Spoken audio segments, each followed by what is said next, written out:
If you're a space fan, you need to hear this, because NASA is making some of its boldest moves yet, and the future of space exploration is about to get a major upgrade. NASA just got a new leader, and he's already changing the game. With fresh energy and a clear vision, he's shaking up the agency's priorities. Here's what's coming next.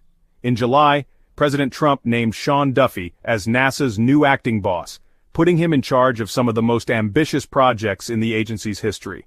His first order of business? Speed up a nuclear reactor for the moon, so astronauts can power lunar bases, run experiments, and maybe even fuel future Mars missions. Reliable energy is key for long-term survival off Earth.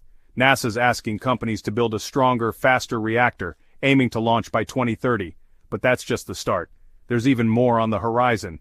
With the International Space Station set to retire by decade's end, NASA's switching up its plan, offering more flexible deals for companies to build the next generation of space stations, and opening the door to new partnerships and ideas.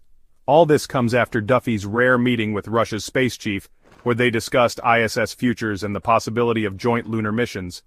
Big changes, big ambitions, and a new era of international cooperation. Buckle up, NASA's new era has just begun, and the next decade could redefine humanity's place in the universe.